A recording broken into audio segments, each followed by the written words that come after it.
This is a United States Holocaust Memorial Museum interview with Mr. Sam Goldstein on January 14th, 2020 in Coral Springs, Florida. Thank you very, very much, Mr. Goldstein, for agreeing to speak with us today. And we appreciate that you're going to tell us a little bit about your life, your family, your experiences during World War II and before. And I will start with the most basic questions, and we'll go from there. So my very first question is, can you tell me the date of your birth?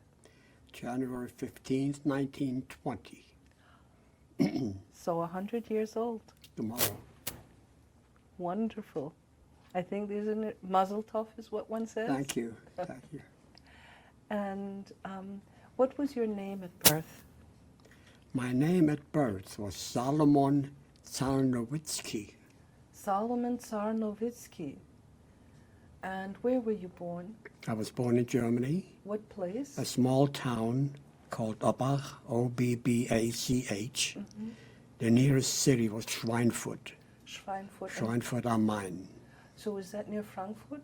It's not far from Frankfurt. It's Bavaria here. Okay, it was in Bavaria. Yes. Okay. So probably northern Bavaria, Yes. someplace That's, around there? it's near Würzburg, Nuremberg, around that Okay. area. Okay.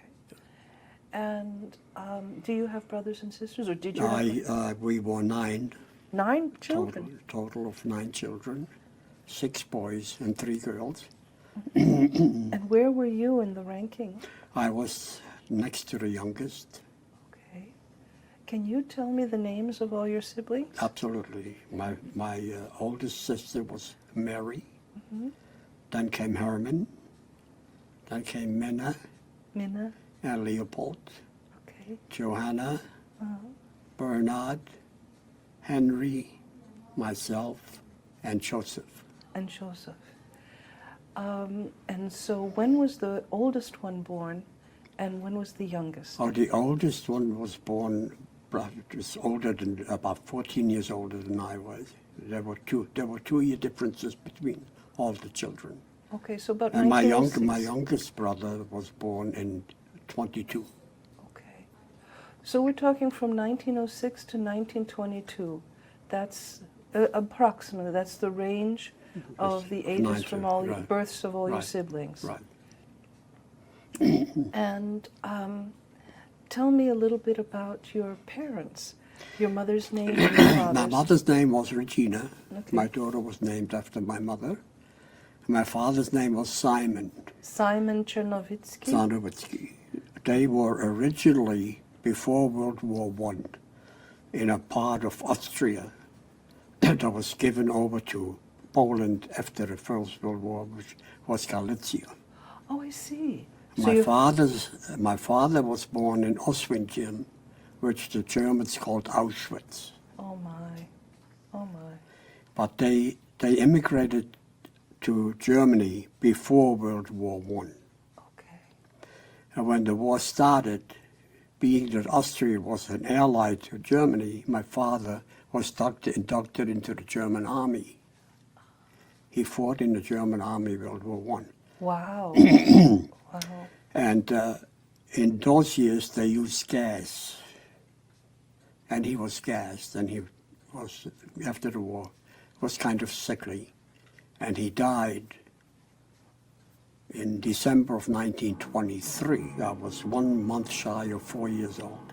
So you never really knew him? I remembered his funeral, strangely enough. I Tell me remembered about what his you funeral. remember. What do you remember from his funeral?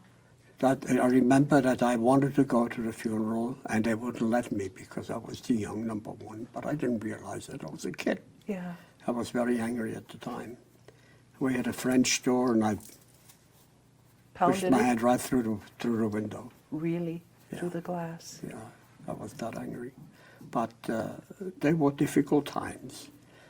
There were 9 children. The older ones had to go to work. They left Obbach and they went to the bigger city like Berlin. What memories do you have of your father? Do you have any? None. None. So did you have photographs of him? I have a family photograph. And that's all, the only image that you have Yes, of him is yes, from that? Yes, I have a family photograph of all of us. I see. I can show it to you if you like. Okay. And let's turn then to your mother. Did she also come from Oswiecim in Poland? No, she came from a town called Tarnów, Also in Poland? also in Poland. Okay. How did your parents meet? Do you know? I haven't the foggiest idea. Okay. I don't know. Because I couldn't ask too many questions because my father was gone already at the time. Yeah. But they ended up in Obach near Schweinefurt. And frankly, that sounds to me like an unusual place to land. You know, most people who came from abroad would go to the major cities or something like that. What brought them there? What happened that my parents lived in Schweinfurt. And after the war, he was scared. The doctors told him to move to higher grounds. I see. And that's why they left Schweinfurt and they moved to Obach. It was higher grounds. It was safe. It was better for him health-wise. Okay. Did you ever learn anything about his experiences during World War I and his service time? From no. it? No? No, I wasn't old enough to ask questions. And No, I meant really, of course, from him directly you couldn't. But later, did any of your siblings tell you anything about him? no. No.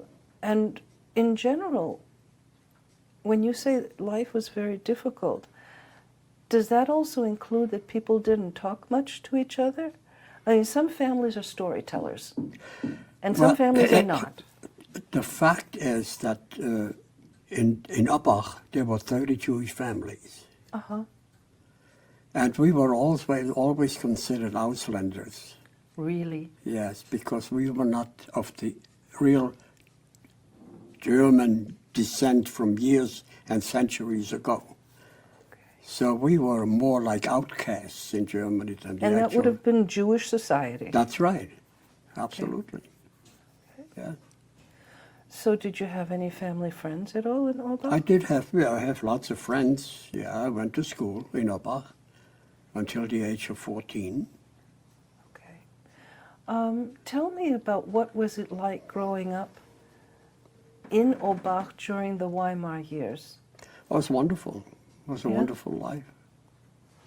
How did your mother manage with all the children? That's because the older children went to work. And she used to take care of the temple. She cleaned the temple and everything, and she got some free rent because of it. And the older children helped to support the rest of the family, and it worked out okay. Do you remember your home, what it looked like? Yes, I do. Can you tell me about it? Well, it was an apartment. It was an apartment. In those years, there was no indoor plumbing. We had outhouses. And we slept on straw mattresses. And was this... And we had 3 children in one bed because there wasn't enough room to go around for everyone. So life was difficult, but we didn't know any better. So, What kind of... Did you have indoor plumbing? no, we did not. And did you have electricity? We did not. And how did you heat the place? We had stoves, coal stoves. Okay. Were these like, what do they call them, kachelofen or something like that? These Yeah, tiled ones? Yes. Okay. Yeah. So the tiled kind of stoves that would be in the corner and you'd feed coal into it? Coal stove, and we kept warm. And in the winter months, we took bricks and heated up the bricks. We warmed our feet with them. That's how we lived in those years. And how many rooms did your apartment have? We had 3 rooms, Okay. a living room with 2 bedrooms, and a Okay. kitchen. And a kitchen. And how many children stayed at home? We were, all right, I'll go to that later, Bernard. 4 of us, 4 boys, were in Obach with my mother. And the others were The old others enough? were out, the older ones, they went to work. Okay, One sister went to Belgium. okay. She moved to Belgium. Which sister was this? The oldest one, Mary. Mary. Yeah. Did you ever know Mary very well? Pardon? Did you know her very well? Or? Very well, yeah. She came, first of all, we visited her Okay. before we came to the United States. And she and her husband came to visit us a number of times here in the United States. But after as that. you were growing up, Yes, they came occasionally to Okay. visit, to Oba, yeah. okay, were there any siblings that you were closer to than other siblings? No, it was pretty close. It was a close-knit family, Okay. yeah. Tell me a little bit about your mother's personality. What kind of a she- person was she? She was very easygoing, very solid, strong individual. Yeah? She was very caring, loving, of course. She had a lot on her shoulders. Yes, she did. Yeah. Was there anybody who helped her with housework? Was there anyone who helped her with housework? Well, we all helped, chipped in. We all Okay. chipped in. But when it came to cooking and things like that, No, that was my mother's job. that was your mother's, yeah? Yeah. And was she somebody who had time for you? I mean, given that She she's always cleaning did. and, you know, She always took enough time, yeah, did she? Okay. to raise the children, yes. Had she had much education? I don't believe they had that much education in those years. Okay. They went probably, my father probably went to Geire Mm-hmm. in Poland before they moved, but otherwise, other regular public education, I doubt that. Okay. But she was literate? Was she? Could she read and write? No, Your mother couldn't No. read and write. Okay. Was there any family left in Poland, or not that you knew of? not that I know of. Okay. Not that I know of. And what language did you speak with one another at home? Well, the German Jews spoke German. We did not speak Yiddish. That was a question that I was going to have. That I have, because if you come from Poland, You most talk Yiddish. Jews, yeah. Talk Yiddish, Yeah. yes. But the German Jews do not talk Yiddish. Okay. So we spoke German. So you adapted to that Yeah, circumstance. Of course. Well, yeah, I was born there, was raised there, Yeah. I went to school there. Yeah. Were there any other languages that anyone spoke at home? No. Yeah, Polish. Polish. Yeah, my mother spoke Polish and Yiddish. Okay. Yeah. And who would she speak Polish to? Not to us, that's for sure, but they spoke Polish. Okay. Yeah, Okay. Were there any trips back to Poland during these years? I didn't. Okay. Okay, what was it like going to school in Albach, primary school, elementary school, as a little boy during the 20s? Pretty well. I did very well in school. I went to school with the regular Gentile children. I did, and until I was the age of 14, I lived in Oba, and I went to school until then. And nothing particularly stands out from those years No, for you? No. not really. We had a good time at the time. We went picnicking. We used to do the usual thing as kids do, but we were associating with the regular population. Okay, so in not those only, years. so the Jewish community kind of looked down on you, Yes, they did.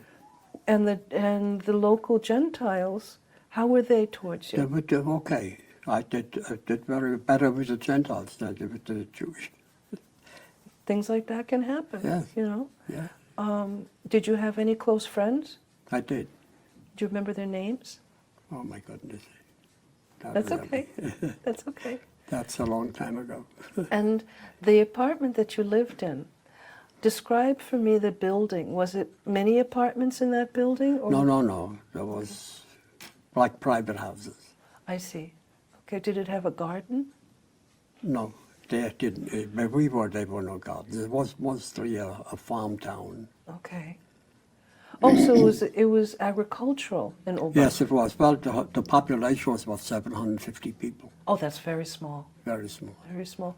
So what did the? So it's a village. It's a big village. Yes, a small village. Yeah. Describe for me the center of town. What consisted of the center of town? Well, they had a couple of bars, that's for sure, and they had one doctor in town, one car. One car? The doctor owned the car, that I remember. Okay. And there was a hardware store. It was owned by a Jewish family, as a matter of fact. And that's about it. There was not much. Was there a synagogue? There was a synagogue. Yeah, we had a temple. Okay. My mother took care of the temple. Yes. And how did that temple look? What was it constructed out of? In those, the women and men were separated. The women were upstairs and the men were downstairs. It was a nice sized temple. Was it stone? Stone, yeah. Okay. Brick. And was there a local church? There was a local church. Yes. And most of the population that wasn't Jewish, were they Catholic or Protestant? I think they were Protestant mostly.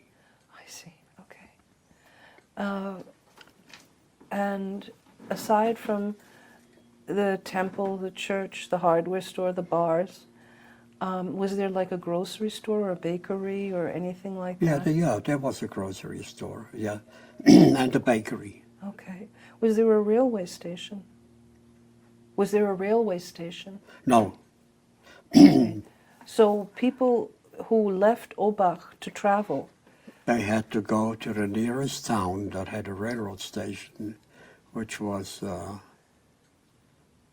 Oyebach, Oyabach. called Oyebach.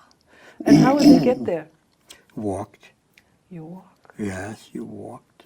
There was no bus. There were no buses, no. There were no cars. Was there a taxi service in the sense of a farmer and a cart and a horse? No, nothing like that. You walked. Yeah, you walked. You had to go to the city, you walked to the nearest railroad station. Okay. Did you ever do that? Oh, many times. And which city would you go With to? my mother. With my your mother. Yeah. And where would you go? We went to Schweinfurt. And the purpose of Cut twice a year. We walked to the railroad station. Uh-huh. And we went to Schweinfurt. And what was the reason for that? She visited the friends that she knew before she moved to Abba. I see, okay. And Schweinfurt must have had a larger Jewish community It there. did. It And did. were there more Jews from Poland living there? There were. Okay. So it wasn't, it wasn't just the old German Jews, Oh, no. Okay. No, they had their own community? a collection of Jews. Okay.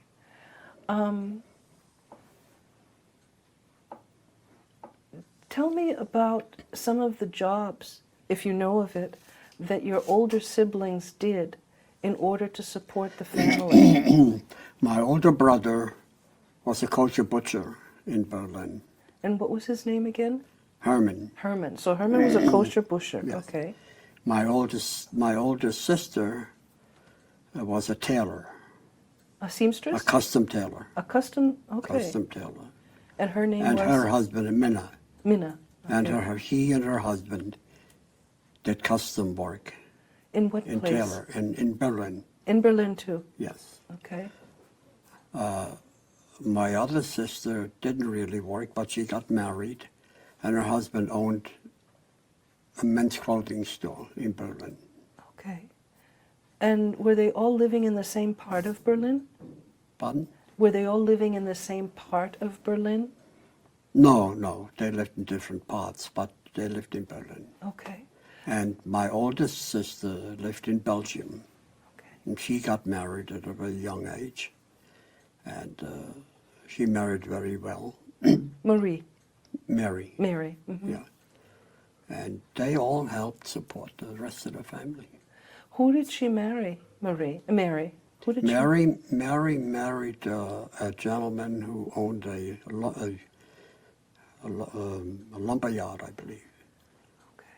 And he died at a very young age. He died at the age of 27. Oh wow. Yeah, and left her with 3 children. So she didn't have it easy either. She didn't have it easy. What happened to to Mary, excuse me, and her 3 children? Well, she remained in Belgium. She remarried and she had a restaurant And where in Belgium was that? in Antwerp. In Antwerp. Okay. Did she survive World War II She survived World War II. She escaped to Switzerland. with her children?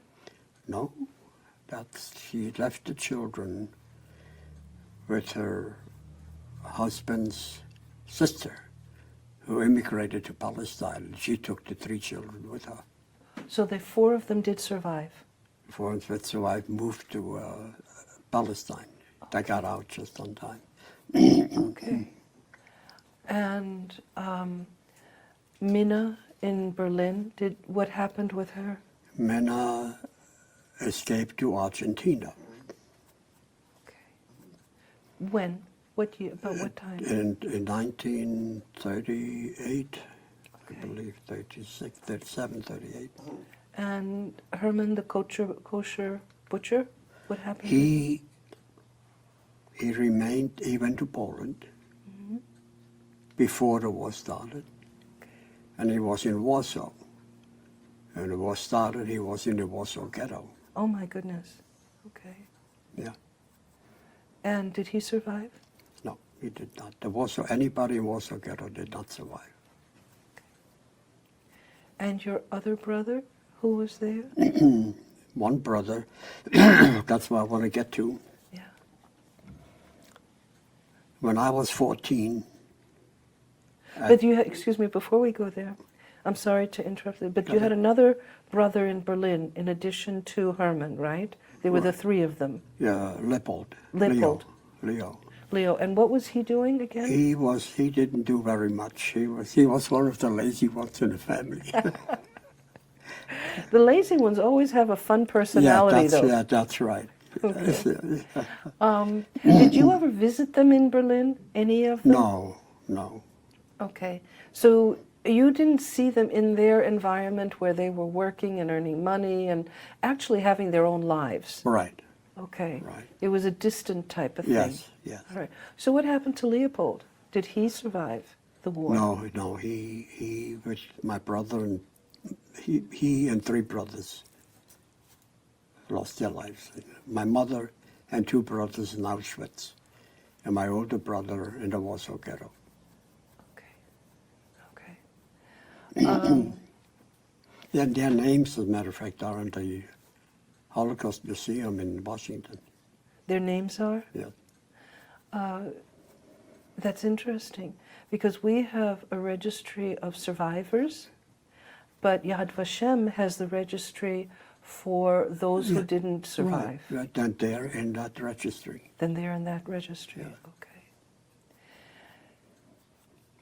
What else did I want to ask you? So let's go back then. I interrupted you, and you were saying when you were 14 years old. When I was 14 years old, the Zionist organization established youth camps in Germany, 1934.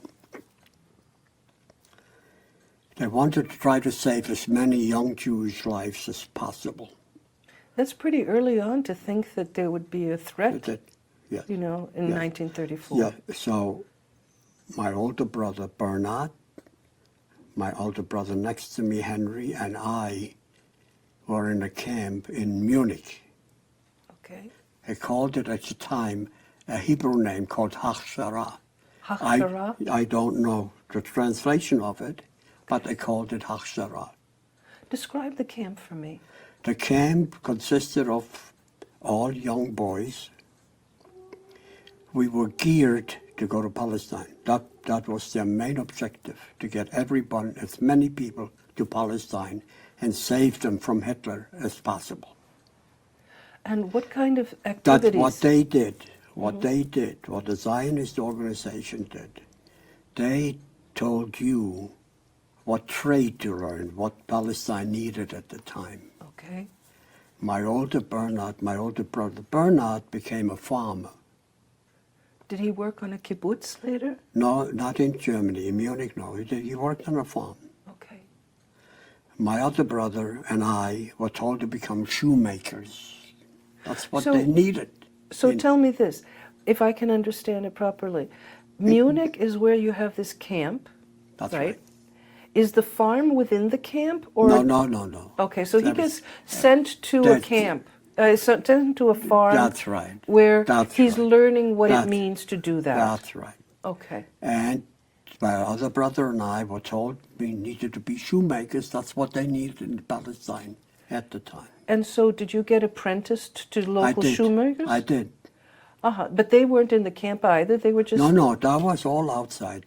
They arranged for everybody to get a job on the outside. And were these jobs with Jewish enterprises? Most enterprises. I was with a Jewish master shoemaker. Do you remember his name? Yes, Rudolf Leers, his name. How do we spell Leers? Leers. Rudolf Leers. Rudolf Leers. And where did he have his shoe In shop? Munich, in the city, near the main square. Do you remember the address? No, Do you remember the street? it was near the whole square. Okay. Okay. And he did all custom work, Oh, really? all custom, no repair work, all custom work. I wonder. I mean, that's amazing because that is hardly. It's done still, but not that much. Well, I'm going back 100 years. No, 85, 90 years. 85 years, almost 100. I'm going back 85 years. That's a long time ago. Yeah. And he had his regular clientele. And when those people who needed repair work from his work that he did, the custom work, Yeah. he did the repair work for them, but not for the general public. Okay. Okay. So it sounds like it was pretty high class. It actually. was. It was. Was he a good teacher? He was very good. And he had people working. He had about 3 or 4 people working for him. And what did you learn? What specific skills did you learn? I learned to make a shoe from scratch. Oh wow, oh wow! Very few people would know how to do that. Yeah, I learned, and you had to learn for 4 years. It's amazing. Before you become a Geselle. You know what a Geselle is, No, right? what is a gazelle? Well, if you first start, you're a journeyman. Right. Then you get to the next step, that takes 4 years. Then before you could become a master, it takes another 2 years. It's like being a doctor. Was this part of, let's say, a guild? Or, I mean, because Germany is known for being very strong in the trades, you know, and they're very strict regulations Yes. for artisans, for tradespeople, yes, and so on. yes. So was there a certain kind of level that was required overall? You have to take a test. And You have did to pass the test. I see. I see. And would the test be one that's on paper, or that you make them a shoe? You had to make a shoe, and you had to pass that test, having the shoe made. Okay. Did you make men's shoes or ladies' Men's, shoes? men's.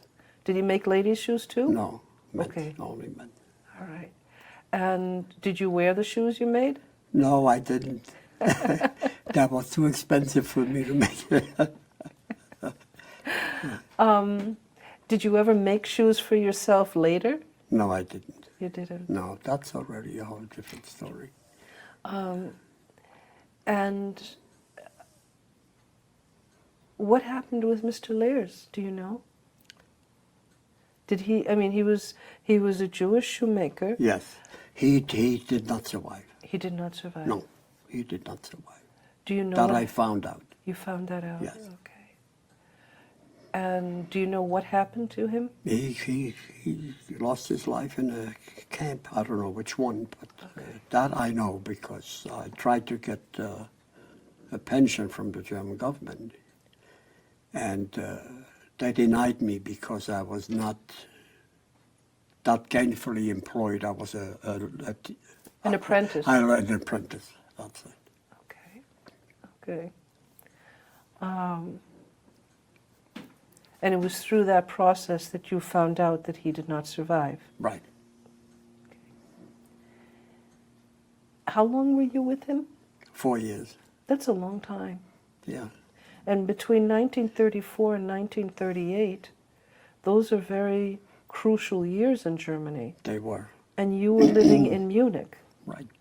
Tell me, first of all, about your living circumstances in Munich, and then I'll ask more questions. Well, I was in a camp with a bunch of other kids, my age, a little older, and I learned a trade. It was, we were separated from the society, of course, you know that, from the Christian society, but we had our own circle of friends, and we did okay for a while. So your life consisted of living in the camp and going to work every day? And going back to the camp. Okay. How much of a distance was there between between where the camp was and where Mr. Lairs had his shop? A few kilometers. Did you walk? No, I used the bicycle. Okay. And the camp itself, what part of Munich was it in? It was called Hohenzollernstraße in Schwabing. Schwabing Yeah. and Hohenzollernstraße. Oh, yeah. Okay. And what did it look like as a place? It was a nice big house. It housed a lot of people, had a lot of bedrooms. Okay. 2 kids shared a bedroom. And it was okay. We managed pretty well. Did you? Other than being discriminated against, we did pretty well. Was it like a villa that? Yeah, it was a big house. It was a big house. Yeah, very big. Did it structure. have a yard around it? It's very small backyard. And was there anybody who was in charge of the entire Absolutely. operation? The man in charge was Dr. Julius Weil. He had a wife and 2 daughters. Can I continue on? Yeah, sure. In 1936, my brother Bernard immigrated to Palestine. And he was the one with the farming? That's right. Okay. And he immigrated to Palestine. In those years, the British had a mandate, and they did not allow immigration to Palestine. So you had to, during the night, get them through an underground to get them safe into the country. And my other brother and I, who became shoemakers, were slated to go to Palestine. But out of nowhere, they decided they need no shoemakers in Palestine.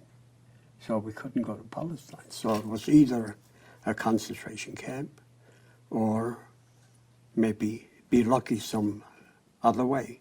So, but So this is, okay. the manager of the camp, Mr. Weil. Dr. Weil, Yeah. came to New York to try to get a job for himself. And he got a job managing an orphanage in Pleasantville, upstate New York. And when he came back, he told his wife that he was going to make an affidavit for his wife and 2 children and get someone to make an affidavit for my brother and me. He singled 2 of us out of 50 kids. I don't know why, but that's what he did. So when he came back to the United States, he did find a Jewish woman by the name of Strauss. She was an unmarried lady. She owned a zipper factory on 14th Street. And she sponsored my brother and me, put up $50,000 as a bond. $50,000? $50,000 as a bond to sponsor my brother and me because we had no family. We were no family of hers. We had no one here. Wow. So he did, yes. So he did get this woman to sponsor us, and we came here in August of 1938. Okay. I want to step back a little bit. Go ahead. Do you remember where you were when Hitler came to power in 1933? Yeah, I was in Orbach with my mother. Okay. Did anybody have a radio? No, we had no rain. Okay. How did you find out that he came to power? Well, that was easy enough because the news did come. Was it from a newspaper? Was it from neighbors? From a newspaper, I think, I remember. But that was easy enough to find out. Okay. Were there any people in Obach who were really enthusiastic that Hitler got elected? That is, they were supporters of him? In Obach, they claimed they were not. But deep down in their heart, I believe they were. Mm-hmm. Because the mere fact is that when Hitler started concentration camps and he took the Jews out of their towns or out their homes, the Germans occupied their homes for free. And they liked that very much. And they were very much afraid for the Jews to come back to reclaim their property. Did that happen in Obach? It happened in Obach as well, yes. Okay. Because I did go back to Obach at one time. Okay. What I'm trying to get at here is that when he comes to power, do you see a change in attitude I did. in the people towards you? I did, like overnight. Really? What happened? Because the Gentile friends that were my friends before Hitler were no longer my friends. They said, why don't you go to Palestine? This is what you were Soon here? after, yes. Okay. And you leave in 1934 for this camp in Munich. Right. What happened for that decision to be made? Was this your initiative, your mother's? No, my older brother Bernard was the first one in that camp. And how did that And happen? this truly Zionist organization. Okay, And when he got into that camp, he asked the manager of the camp to get my brother and me I see. admitted to the camp. That's how come we got there a year later. And was Munich very far from Obach? Yeah, I think it's about, from Munich to Obach, I would say it's about 150 kilometers, something like that. Did you see your mother much? Not much, but my brother and I took a bicycle ride one time. We took a bicycle ride to see my mother. How long did that last? It lasted a couple of days, but then she was unhappy us coming back by bike, so she paid the railroad station for us to come back by railroad. Okay. And who was left at home with her? My youngest brother. And his name again? Joseph. Joseph. I thought it was Joseph. So when you and Bernard and Henry go to the camp, she's basically just left with Joseph. Right. Okay. It sounds lonely, but it also sounds like her life became easier. Did it? No, it didn't. During Hitler, she was taken soon afterwards to concentration camp. What year was she taken? She must have been taken in 1939. Oh, I see. I'm talking before then. No, Like before then. Well, before yeah. then. Well, there was not much time left anyway. Yeah, that's true. Was the synagogue still operating in the years that you were in Munich? The Obach synagogue? And she was still have her job to clean it and so on? Yes. Okay. And was when you left... Until Kristallnacht. What Then when they destroyed all the temples all over the country. Were you gone by that point? Yeah, I was in the United States because I came in August 10th, 1938, and Kristallnacht I think was in November. That's right. Of that same year. That's right. When you had left home in 1934, was it with the understanding from your mother, did she know this and accept it, that you're leaving the country? Eventually you're leaving the country? Well, yes. Okay. Yes. And was she okay with that? Absolutely. Okay. Try to save your life. We knew what was going on. You see, one of the reasons I'm so astounded by that is that's very early on. I've talked to so many people who said in 1933, well, it's not good, it's not, we don't like that but It'll pass. It'll pass. In So- 33, at Yeah. best, in the beginning, yeah. before 33, it was a life, the Jews had the best life from anywhere in the world. The German Jews lived in Germany for 1,300 years. So they considered themselves more German than the Kaiser of Germany at one time. So the life was good. And so that's why many Yeah. people didn't think that. So, but then after 34, in 35, why was I born Navazelskis and I ended up with Goldstein? I'd like to know. Good. In 1935, Okay. Hitler decreed that all people who were not married by a justice of the peace have to take their mother's maiden name. Well, that It means priests. was mainly meant for the Jews, because the Jewish people usually get married by a rabbi, Of course. which is sanctioned by the state. Of course. It was the same thing in Europe. So, but did So, it? Yeah. so my father was no longer alive in 1935, so they couldn't remarry, But through a justice of the peace. but by a justice of the peace. So we had to take my mother's maiden name. But I was born Navazelskis. And in 1935, you become Goldstein. I became a Goldstein. And my name wasn't Sam, my name was Solomon. When did you become Sam?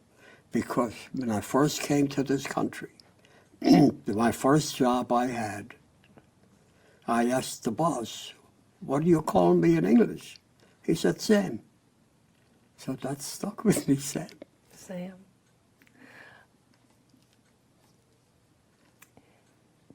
I go back to this point, though. I'm sorry if I keep repeating That's okay, it. that's okay. But it's somebody in your family must have said, this is no good very early on, and this is dangerous for us very early on, and it won't change. It is the Zionist organization who established throughout the country camps like ours Okay.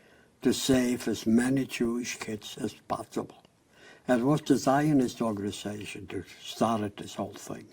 So they're the ones who, at least your brother Bernard was convinced by that, and then that influenced Right, the rest of you. right. Okay.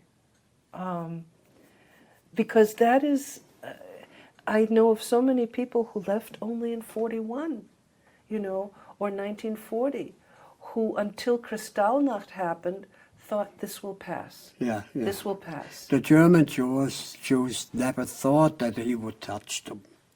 They were so arrogant, they never thought anything would happen to them. Now, another thing that happened to many Jews who were not born in Germany, you were, but your mother wasn't. No. Did she have German citizenship? Or No. did she have Polish citizenship? Polish. I had a Polish passport, Even though you were born in Germany? absolutely. Well, there was this policy at one point, and I don't know the year, but there was a policy that Hitler instituted of all foreign-born Jews living in Germany are deported out of there. Did that affect your That family? was, no, Okay. no. But in Germany at the time, you had to take the citizenship of your parents. Even though you were born in Germany, but your citizenship was dependent on your parents. So I still have my Polish passport. Do you? But Yeah. the difference is, now, when we came to this, before we came to this country, Yeah. there were quotas. The Polish quota was completely filled. You would have to wait 10 years to be on a list to immigrate to the United States. But according to American law, we were German citizens because we were born in Germany. So we came here under a German quota, Oh, my. and the German quota was completely open. That's how we were able to come here when we did, In 1938. 1938. Did you have to go to an American consulate? Yes, Where would you In go? Stuttgart. In Stuttgart. Yeah. And do you remember any of that procedure? Yes, well, we were called to when we got the affidavit, we were called to the consulate in Stuttgart, and they gave us a visa. And They no interviewed problems? us, no problem. Okay. Did you see long lines there? There were lines, yes, there Okay. were lines. Of course, everybody tried to escape. Okay. Okay. Yeah. But you had somebody. We were extremely lucky. I'm sorry to say that, but it sounds that way. With all the difficulty, because there's so many people who stood in those lines, who had difficulty from the American authorities, who didn't have somebody to sponsor right. them, That's right. and who were That's on right. pins and needles Yes, for a long time. yes. And I don't mean to imply that you had it easy. It's just No. that you didn't have problems in this area. No.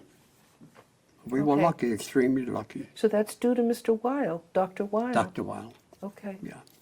What kind of a manager of the camp was he? Was he very involved with the kids? He or- was, very much. Yeah? Very much. He was very caring. He was very interested in their lives. And yes, he was. What did you get to know him? Got to know him very well because that's the reason he asked my brother and me to join them. And we did live with them when we came here in the beginning. Okay. Do you know anything of his life or his story? No, no, he was, he had his doctor title in philosophy. Oh. Okay. Yeah, he was very, very nice. They were a very lovely family. Forgive me, I'm making a leap here that may not be at all justified.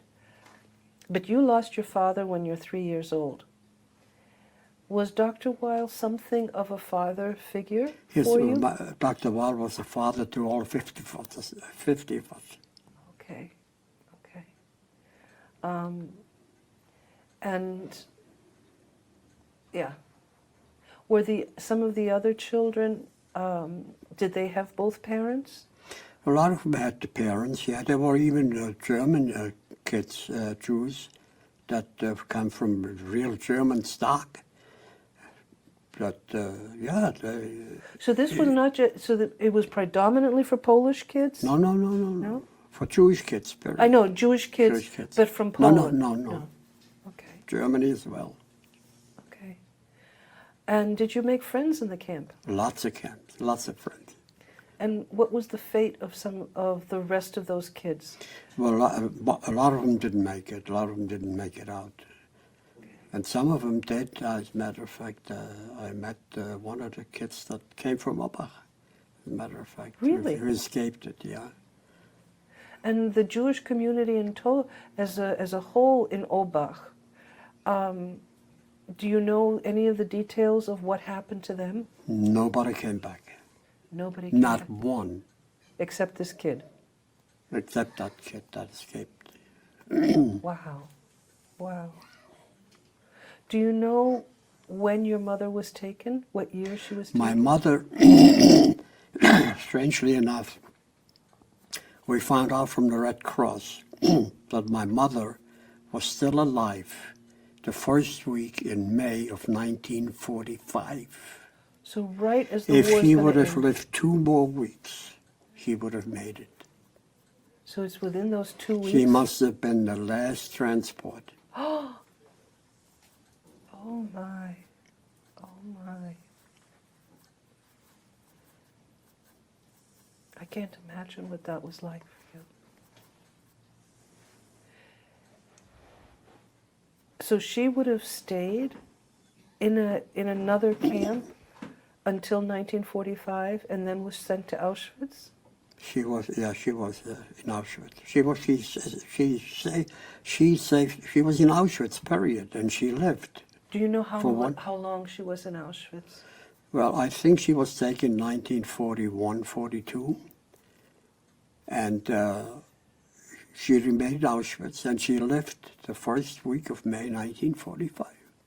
That we found out from the Red Cross. Oh my. Let me go back a little bit. When Palestine, or the word comes that shoemakers are no longer needed. Does this come right when Bernard leaves in 1936? No, that was in 38. In 38. Okay. That was in 38. So then, what is it that, do you have any other training for something else at the time? No, I didn't. So that, does that mean that you were just, you'd stopped working with Mr. Lairs? And how soon after that did you leave for the United States? We left in the end of July. We went to visit my sister in Belgium. Uh-huh. And the end of July, we boarded a ship in Antwerp, and we came to New York. What was the name of the ship? The ship's name was Goldstein. Gerolstein? Goldstein. Gerolstein. I think it was Swedish registry. Was it a passenger ship? Passenger ship, yes. Who paid your... That yeah. the designers organization paid for our passage. Okay, okay. And do you remember your first impressions when you came to the United States? Well, my first impression was the Statue of Liberty. Yeah. That's a wonderful sight. And we came to New York, and we stayed with Dr. Weil. And Mrs. Strauss, who put up the $50,000, did you ever meet her? I met her once, Passover time. Dr. Weil made a Seder, Okay. one Passover, and he invited her, and we met her. What kind of a lady was she? She was very nice woman. Wow. Nice, middle-aged. I was 18, she may have been 40, so she was middle-aged. I know. And so the reason why is because she was well-to-do. She had the zipper factory on 14th Street. Yes. You never worked there? No. Okay. So where did Dr. Weil live? In Pleasantville? No, Dr. Weil, he worked in Pleasantville, Okay. but he rented a private house in the Bronx called Lurting Avenue. How do I spell that? Lurting. Lurting Avenue? Avenue. Okay. And he took in some children from the orphanage to have some additional income. Mm-hmm. And my brother and I lived with him, and he secured jobs for us before we even came to the United States. Okay. So when we arrived on a Wednesday, which I remember very well, a Thursday morning I went to work. Wow, that's fast. Yeah, that was fast. And where did you go to work? At a shoe repair shop. At a shoe repair shop. Yes, what else? Okay. You know something, I never liked that business. Never? No, I never liked that business, but it was forced on me, so I had no choice. But he got the job for me, and I worked 72 hours for a Jewish man by the name of Kantrowitz on Leidig Avenue. And he paid me $3 a week. I'm going back to 1938, $3 a week. And I contributed $3 that I earned to the family, Dr. Weil. My brother did likewise. Mm-hmm. He also worked for Schumann? Yes. Okay. And 6 months later, I asked for a raise. And remember, I didn't speak English because I had no idea I'd ended up in the United States. They said he couldn't afford it. So I went from shop to shop, and I got another job. This time by an Italian shoemaker by the name of Tony, also in the Bronx. He paid me $7 a week. That's quite a hike. That's a good increase. Yeah. So he was very nice.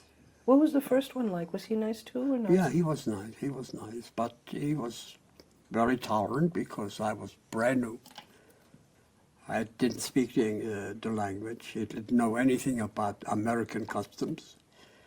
And So with the other man, I worked for him about 6 months, and I asked him for a raise.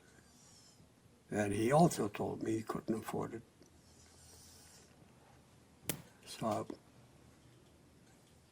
gave him notice, and I looked around for another job.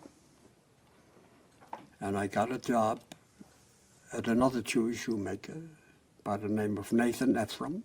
Mm-hmm. And as luck would have it, he had a worker that got sick on him, and I got at I was the right place at the right time. Mm-hmm. So he paid me $12 a week. In the meantime, I moved out of Dr. Wild's, and I got a furnished room with my brother.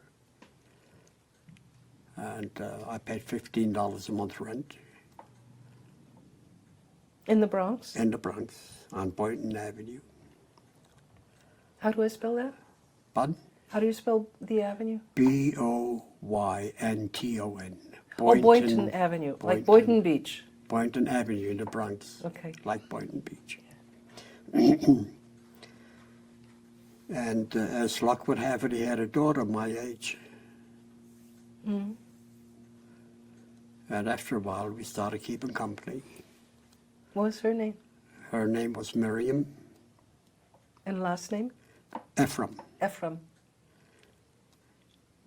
So within a 2-year period, I got $15 a week, and I told him we want to get married. Got married, and I made $20 a week. So he paid me $20 a week on Saturday night, and Sunday morning, I gave my mother-in-law $15 for room and board. So it worked $5 a week. Anyway, it worked out okay. It was just right before the war started, and I got married in '41. Where was the shoe repair shop? In the Bronx. Also, was all of this Everything in the Bronx? Everything in the Bronx. Yeah. And shall I go on? Well, I have a few questions. Go ahead. Were you writing letters to your mom during this time? Were you able to correspond with her? Or any of your siblings? Yes, I kept in touch with some of my siblings, but until the time where they were taken away, then you had no way of contacting them. Okay. So in those letters, did you get letters back from them? My mother didn't write German, so that was a problem. Okay. So how did you learn how things were going for her? Or did you? I didn't. I found out when she was taken. Okay. That I knew. That I found out from the Red Cross.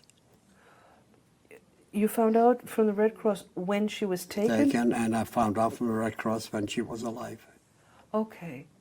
And so she was taken in 1941 41.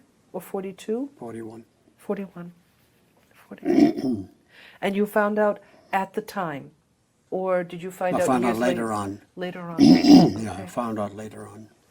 So basically, during this time when you're building your life in New York and you find a wife, you find a life's partner, your news of what's going on in Germany is with your family is limited. Right. It's not right. lot. Not right. Okay. That's right. What was Henry doing? Did he also find a partner? Was he also working in a shoe shop? Henry was one of the sickly type. Henry was born with a heart murmur, and he never outgrew it. Henry was never taken to military because of it. I see. But he worked as a shoemaker for a while, and when the war started, he got himself a job in defense. I see. Okay. And he got married to a refugee girl, a Hungarian girl. Mm-hmm. And they got married and had 2 children. Okay. Can we pause for a second? Cutting, camera speeding. Okay. So we were talking about Henry, and that he worked in the defense industry Right, because he had a heart murmur. He couldn't be called up, right. and also that your news of what was happening with your family was very limited. Right. Were you getting news about what was happening in Germany in general during this time? Were you finding out or hearing about what was going on through newspapers, radio, things like that? Well, no, that was already a time when I was in the military. That I was would have been in- overseas. yeah. I was overseas fighting a war. So this is later in the That 40s. was later on. Okay. Yes. Okay, there's one other thing I wanted to ask to back up before I forget it. In 1934, when you left to go to the camp in Munich, was that the last time you had any formal education? Did you leave school? The education continued in Munich. Okay. I went to school up until I came to the United States. Oh, see, I didn't realize that. I thought it was just an apprenticeship. No, the apprenticeship, but I went to school in addition to that. Oh, I see. So the school was on the grounds of the camp? No, Or no? it was the regular. It was a regular school. Was it public school? But we were educated by the Jewish communities. Okay. They taught us Okay. a regular curriculum like you would in a regular school. Oh, I see. Absolutely. Oh, no, okay. I got my schooling until I came here. Okay, I didn't realize Yes, that. yes. That's an important. No, That's an important Oh, yeah. factor. Yes, absolutely. Yes. So, had you had difficulties at the school in Obach after Hitler came to No, power? until I left Germany, until I left Obach, I had no problem. I went to school Okay, you went to school. with the regular children. And did the teachers change at all? Not in the small town, no, they wouldn't, no. Okay, and so you had regular kind of high school Yes, while you were in yes, Munich? yes, Okay, and this was a school that was within the Jewish community? yes.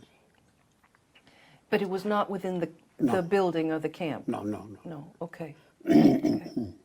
Okay. Did you continue any schooling when you came to the United States? No, I worked 72 hours a week. I had no time to go to night school, and I never did go. Okay. Never had any education here in this country. Okay. Do you remember where you were in December 41 when Pearl Harbor was attacked? I was in New York, December 41. I was married already, and I worked with my father-in-law in a store in the Bronx. And in July 1st, 1941, every 21-year-old had to register for the draft. That's right, and you were about 21 years old. I was past 21. When I registered for the draft, and they didn't take me right away, but when they decided to take me, they investigated me for about 3 months because they considered me an enemy alien because I was from Germany. Well, you came under the German quota. I came under German quota, right. So, but then they realized that I'm capable of serving, Okay. and they inducted me into the military. When did you find out that you were being investigated? Or how did you find out? They came to the neighborhood. The FBI came to the neighborhood investigating neighbors, and that I knew. Oh, I see. Okay. Yeah. And I was drafted in November 1942. Okay. So almost a year after Pearl Harbor. Right. And where was the first place you went to? Was it base camp someplace? I went to basic training in Columbia, South Carolina, called Fort Jackson. Okay. And I trained, they activated a lot of infantry divisions in those years. And I trained with the 100th Division. I have somewhere a diploma here. And after the first 90 days, I had my wife join me In South Carolina? in South Carolina. And it was a pleasant life for the next 3 months, another month after. After 9 months, things became very unbearable. The training was so rigorous. You were never in base. You were always on maneuvers. You were always doing something. So we were home maybe one day every 2 weeks. Oh, wow. So I decided to volunteer for overseas. I didn't know where I was going to end up. You didn't know if it was Pacific or I had no idea. I volunteered. They asked for 500 volunteers at the time. And I fell for a rumor, and I volunteered. What was the rumor? The rumor was that they were asking 500 volunteers to go to Brazil to teach the Brazilian army.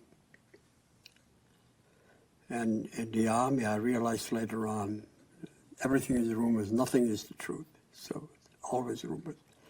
So I ended up in North Africa. That's a little far from Brazil. Yeah. So I ended up in North Africa. That was in November. And the mainland of Europe was invaded September 3rd, 1943, by 3 American infantry divisions, the 34th, 36th, and the 45th.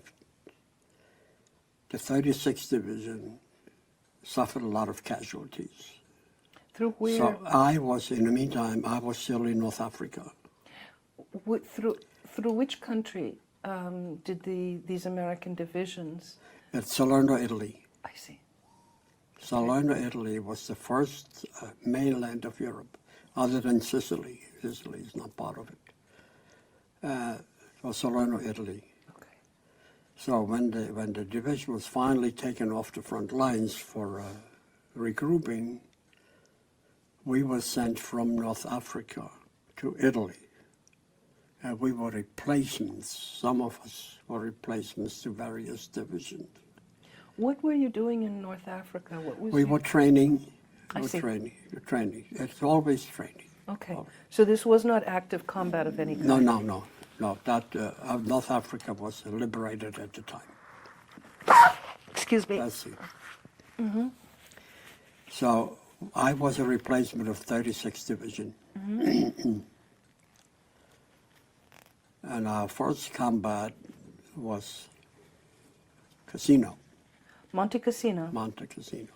Well, that was a very important battle. I was in that battle. You were in the Battle of Monte Cassino. Yes. There's Wow. a river called Rapido River, called Rapido in Italy, Okay. which means the river was very narrow, not very wide. But the water was so strong that you couldn't stand there, it would sweep you away. So the current. Huh? So the frontline engineers built bridges to go across the river. The Germans had observation posts on Monte Cassino, and they noticed every move we made. And we lost a lot of casualties, and they bombed out all the bridges that the engineers ever made. So what they did is took a rope on each side of the river at trees, and we pulled ourselves over the river. The casualties were enormous. I dug a foxhole, like we do when we're in the front lines. And a German artillery shell landed near my foxhole. And I got thrown out of the foxhole, and I had a concussion, and I was unconscious. So after I got to, I don't remember how much time elapsed, because I was out of it. There were irrigation ditches running from the river. And I crawled into an irrigation ditch and pulled myself over, and I ended up in the hospital. Got a Purple Heart for that. It was horrible. It was horrible. Monte Cassino was one of the worst. Well, Not as bad as Normandy, but it was very bad. It's also very famous because many Polish divisions fought there, and there were Polish casualties Yes, under General Anders' army at Yes. Monte Cassino. yes. Did you ever come in contact with any No, of those? no. Because they were under the British ages. Yeah, Yeah. yeah. The British were on our right flank. Okay. Okay. How long were you in the hospital for? I was in the hospital about 2 weeks, 3 weeks. And I was called in to the doctor after I recuperated. And he said to me, you know, I'm sending you back to your outfit. I have no idea. His name was Dr. Green. His name was Green. He said, I'm sending you back because you have more right to fight the Germans than anybody else. He was right. And I went back for the whole Italian campaign. We had quite a few battles. We had a battle. Cassino was fought for 4 months, from January until May. In May, my division was sent to Anzio. Anzio was the spring offensive, and we cut off the lines between Cassino and Anzio. So that's how come we were able to liberate Cassino. And we fought into Italy all the way. We had Velletri, City Cavaccio, Rome, 100 miles past Rome. And we were taken off the front lines for amphibious training. We didn't know where we were going to land. But as it turned out, we made an invasion of South France on August 15th, 1944. So just after D-Day? June? A 2 months after D-Day. I see. Right. And my battalion's objective was to liberate the Riviera, the French Riviera. And we came to a spot on a road, and there was an embankment, and on the bottom was the Mediterranean Sea, and there was one house standing right on the beach. Beautiful setting, beautiful. There were 4 Germans with their rifles. So the battalion commander was right in the front with us. His name was Berg, Colonel Berg. And he knew I spoke German. So he asked me to ask them if they want to surrender.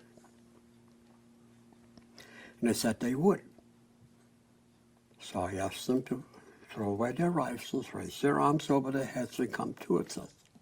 They wouldn't do that. They said they want me to come to them. So coming to them, the colonel said, no, I'm not going to let you do that, because the Germans were notorious of setting a trap. And I explained it to the Germans, and they said, no, they're not going to come to me. They insist that I come to them. So I tried to tell the colonel, I'll take a chance. We had a jeep right there. We had a driver. Just give me the jeep and a driver, and give me 2 riflemen, and I'll take a chance. I'll go. He agreed, and I went. We went to the house. There were 59 Germans surrendering. That's why they didn't want me. That's why they didn't want to come to me. They asked me to come to them.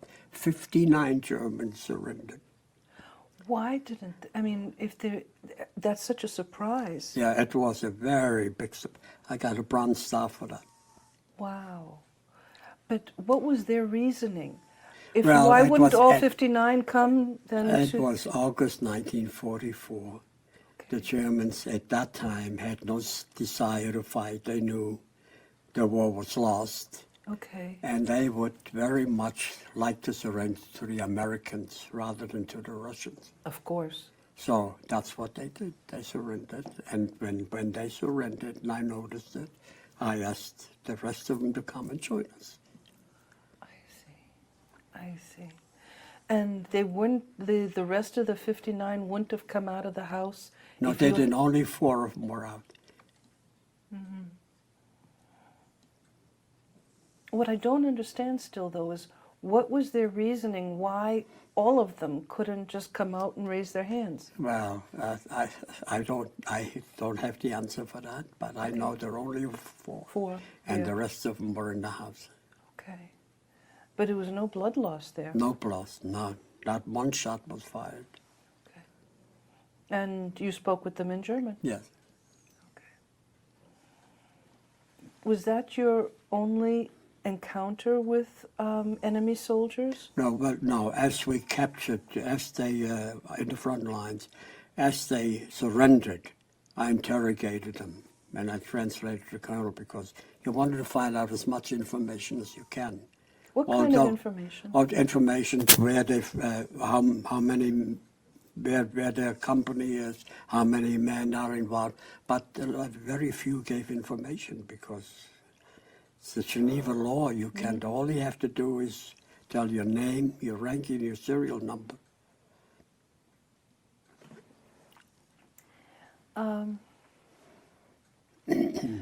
Where did you go from there, from the Riviera? From the Riviera, we were we were fighting inland, called a town called Grenoble. We took in Lyon. We liberated Lyon. Met a couple of Jewish families in Lyon because it was south of France. I went to their temple. We were there on a Friday night. And we continued on, and we drove into Alsace. Alsace-Lorraine has mountains called the Vasquez Mountains. It was winter. They had the worst winter in history, I think, the year that we were there. Well, this was also the time of the Battle of the Bulge. Battle of the Bulge. We were at the tail end of the Battle of the Bulge. We took in Strasbourg. We took in Schlettstadt, called Sellestadt in English. And the month before the war ended, So April 45. April 1945, they took me off the front lines. And they took me into counterintelligence. What did that involve? Our objective was, I was stationed outside of Paris in a small town called Passy. And the major, by the name of Don Fuller, and I went to Offenbach, outside of the twin city of Frankfurt, to set up a station in Offenbach. The objective was to censor their mail and their phone calls. Not far from where your home is. Yeah, it's not far.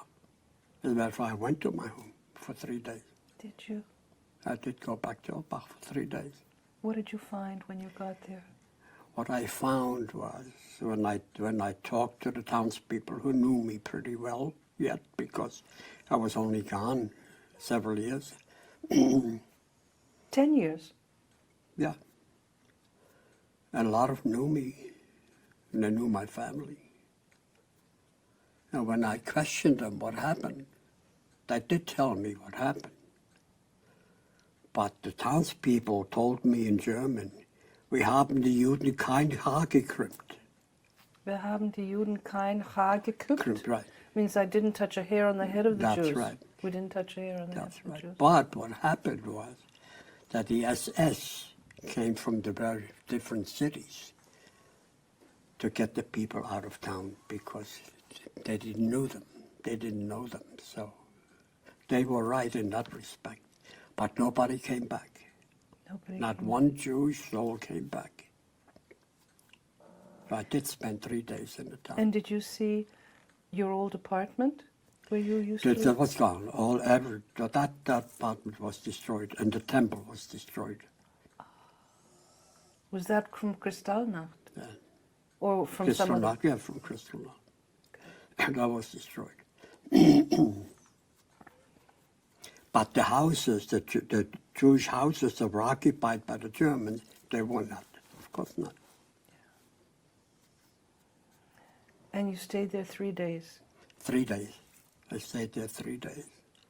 And I found out my brother Bernard in Palestine volunteered to the Palestine Brigade. The Jews organized a Palestine Brigade under the British. And he was in Italy. I found out he was in Italy. So I took a 3-day pass to go to the Palestine Brigade. Guess what? My brother left 2 weeks before I got there. Oh.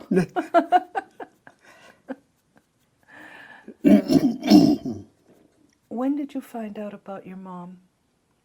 I found out when I got home through Back the Red in the Cross. United States. My sister Minna was Yeah. very, very instrumental in all these things.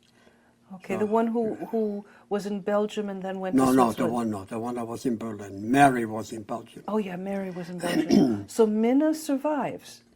Minna survived in Argentina. I brought my Minna to the United States I see, when I got out of the service I see. with her husband. She came under a German quota. Her husband came under a Polish quota.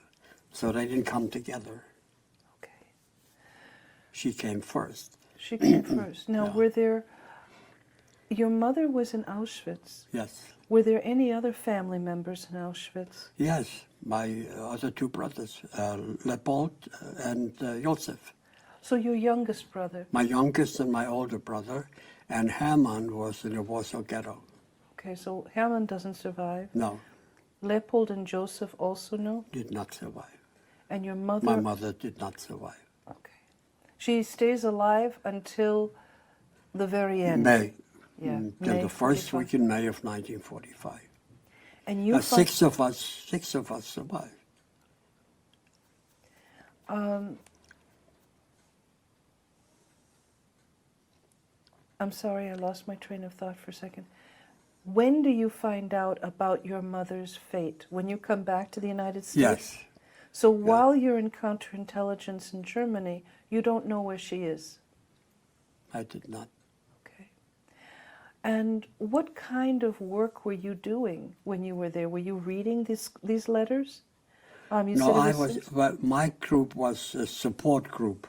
Okay. And if the support group found anything suspicious, it had to be reported to the superiors. And what kind of work would you do? I was a mailman. I Okay. went from one city to the American post office to bring the mail to the rest of the soldiers, the GIs. Oh, I see. Okay. And but you weren't involved in the censorship No, part? not Okay. really. Okay. How long did you do this? I was there from April until November of 1945. Okay. And then after November 45? I came home. I was discharged from Fort Dix. And I didn't do anything for about a month when I got out. I didn't want to go back into the sugar beer business. I really didn't care for it that much. But I wanted to start raising a family. My wife became pregnant, and I had to make a living. And to go to school and get an allowance, I could have gone to school for 4 years on the GI Bill Yeah. and do something with my life. But I didn't. My wife became pregnant. She couldn't work. I had to support a family. I went back to the sugar beer business. Did you? Remained in it for the rest of my life. Really? Really? Yeah. Do you have regrets about that? No, I had some very good years. I made a very good living. My wife never had to work to support the family. We had our necessities. I'm not saying that we had luxuries, but we had a comfortable life. When the children were born, we'd go away every summer, either to the mountains or the seashore. And I was always able to afford that. But I had a few businesses in Manhattan, And Manhattan was very lucrative. I would think so. Yeah, Where in Manhattan would you have? I had the first shop in Manhattan on 50th Street between 6th and 7th Avenue. Not bad. Not bad at Yes, all. very, very good. I had called a heel bar. I specialized. All I did was make heels and lifts and shines. I didn't do anything else. But I did all the Rockettes dancing taps. Did you? I did. It was right close by. Rough right, yes, it's the same block, Yeah. Radio City. Yeah, that was the first Manhattan shop, and unfortunately I had a fire in that shop, and it burned down. So I got another shop in Queens for a number of years. I had a couple of people working for me. And after Queens, I bought a shop on 33rd and Madison Avenue. I had a 6-man shop. And that was very lucrative. Also a very good location, A fabulous location. you know. So Really that's, Midtown. That's where I retired from. Okay. Okay. I wanted to ask, what did it feel like going back to Germany in the uniform of a United States soldier? It was a sad day, and I could have gone back for free. Munich would have paid for me because they asked survivors to come back to their hometown. No, I would never do that. I wouldn't go back. I did not offer. I did not take their offer. Did you ever go I back in had the very decades? little. I had very little faith in the Germans. Did you ever go back in the decades afterwards? Did No. you ever go to visit? I went to Europe. I did go to Europe. I had a cousin saved herself in London. I did go to London. I went to Belgium, see my sister. She saved herself. She went to Switzerland and back to Belgium. And I went to Holland, but I would not. Not Germany. No. Let's go down the list of your siblings who survived. So it was Mary, Minna, yourself, Henry, Bernard. That's 5. Who's the 6th one? Johanna. Johanna. She escaped to Bolivia. I don't know if I didn't tell you that. No. No, Okay. no. She, the sister, she escaped to Bolivia. In what year?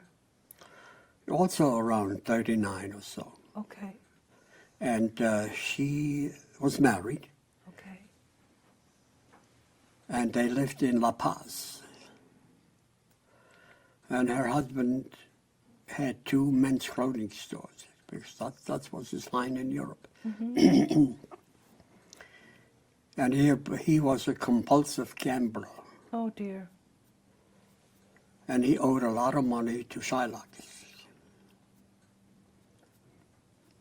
And they threatened him with his life. So they were desperate, and I made an affidavit for them.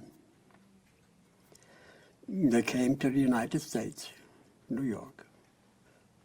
Had a nice apartment somewhere in the Bronx of Manhattan. Very nice apartment. And, oh, by the way, there was a time in my life when I said, I have to do something with my life. I have to get out of the business. And I got a job at Klein's department store. They had a branch in Yonkers on Central Avenue. And I applied for a job. And I got a job at Klein's as assistant manager of the ladies' coat and suit department. I knew about schmatters like you know how to put on a heel on a pair of shoes. I don't. But that's how much I knew about ladies' coats and suits. But they made me an assistant manager, and I made $80 a week. And I had a wife and 2 children. Couldn't make a living on $80, so I got a side job selling Fuller brush I got her out in Yonkers selling for a brush, and I sold for a brush, and I made a difference. But you went, During a 3-month period, the manager got promoted, and I became the manager of the department, and I made $100 a week. Still wasn't enough. I still continued selling for a brush. Then the manager of the store left, and they brought in a new manager, and he was a vice president at Mays department stores, not Macy's, Mays department stores. He became the new manager. And when that happens, these people bring their own managers, department managers with them. So there were 3 or 4 managers from clients let go, while he brought the other managers. So the next door, they opened up a store, a business, like a flea market called Floyd Bennett. And one department was soft goods division, and I applied for the job. And I got the job, and I made $135 a week. That was before they opened for business. We set up the business. So I set up the whole soft goods division when they started opening up to the public. It was a pretty good success. And after 2 weeks, I had no assistant. I opened and I closed. I told the owner, I'm burning myself out. You've got to find me an assistant manager. He wouldn't do it. He says, we got to wait and see how business progresses. So I gave him 2 weeks' notice. So that's when I ended up on 50th Street. that's not bad. But I tried. Yeah. I tried. At least I tried. Yeah, yeah. Didn't work out, but I tried. It's pretty impressive.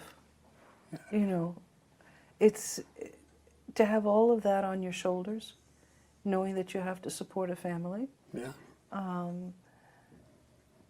and doing it, and successfully doing it. Yeah. Tell me then, how many children did you have? I had 2. You have 2. What are their names? Sheldon is my son. He's 73. Okay. And Regina is just turned 69. And Sheldon is highly successful, thank goodness. He's by trade an engineer, and he got his master's from MIT. Wow. Yeah. Whoa. And he retired as a professor, taught colleges. And he retired, and he bought a house in Delray Beach, beautiful home. And he's living the good life. And you, when did you move down to Florida? I moved to Florida when I was 62 years old, in 1982. I retired at 62. Okay. And I got here With your wife? with my wife. Yeah. My wife. And I started working part-time. Somebody in Delray found out I was coming.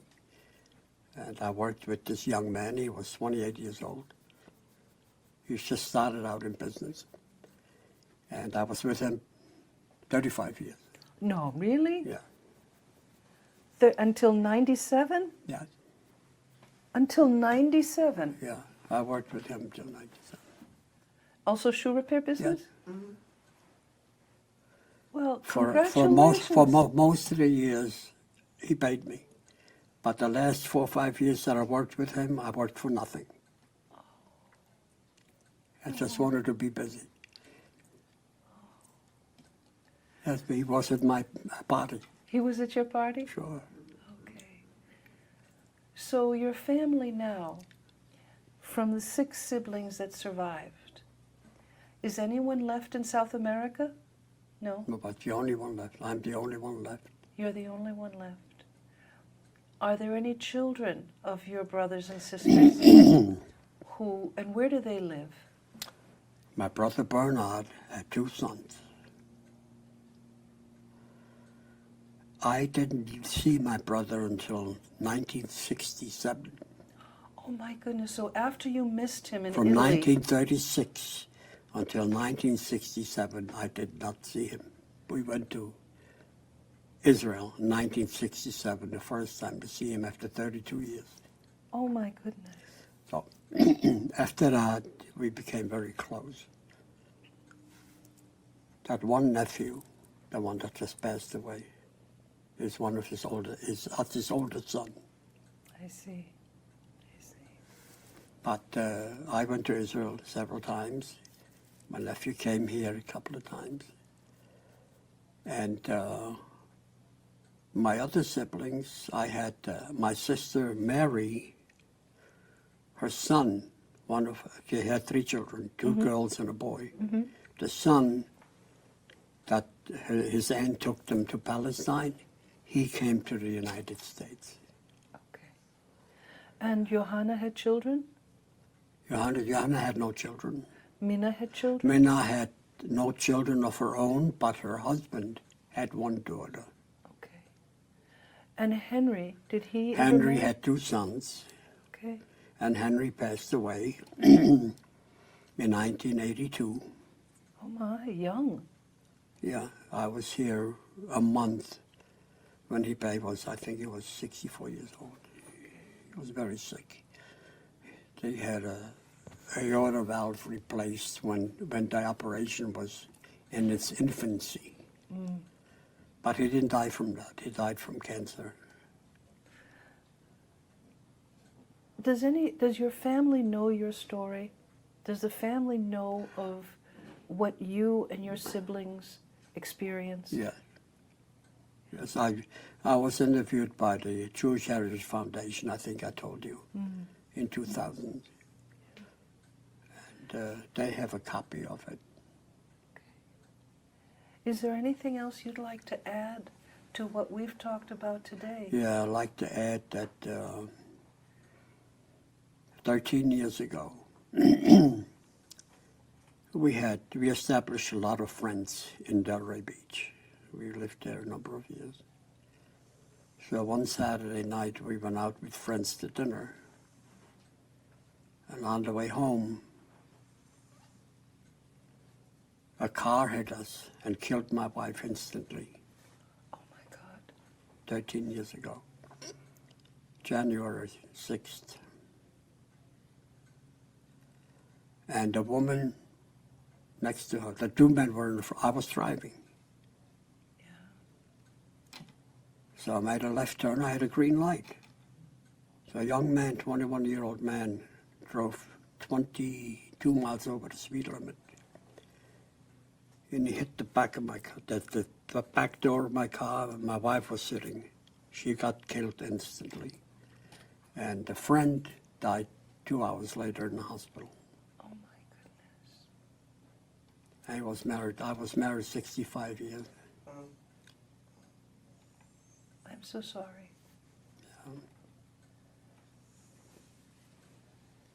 Those are a lot of losses to live with. Yes.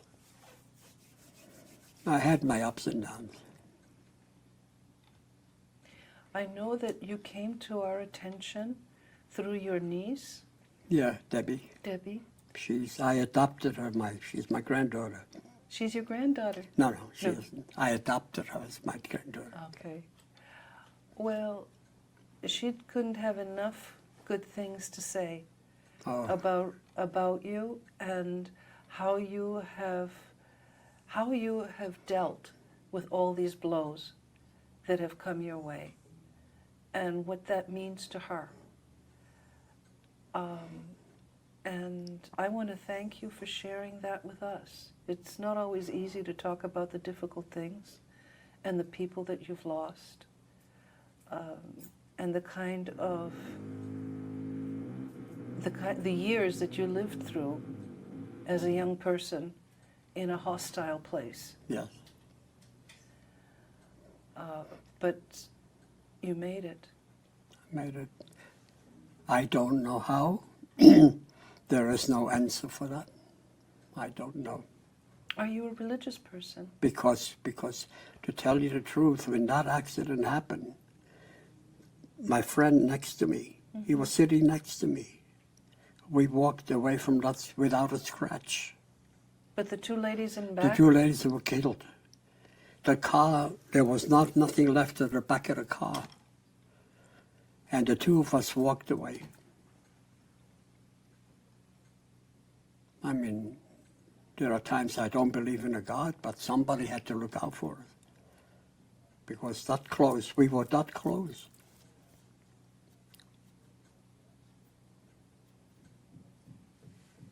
I don't know. To this very day, I have no answer for it. I asked before, are you a religious person? No, I was. I came from a religious home. But what happened to my family and to 6 million others, do you think I should believe in a God? It's a fair question. It's a very fair question. Okay. Do you have other questions No, that have been unanswered?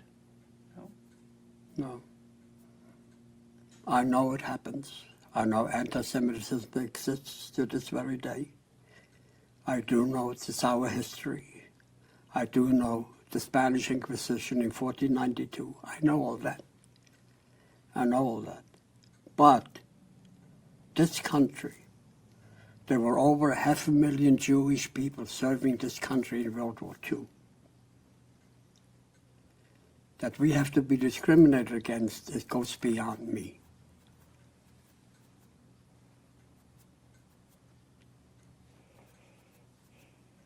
But that's our life.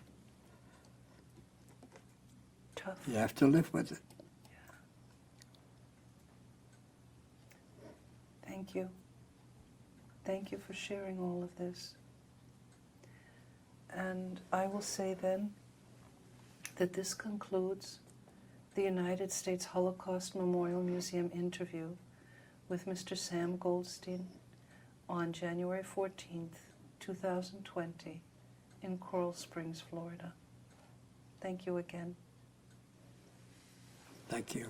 Okay.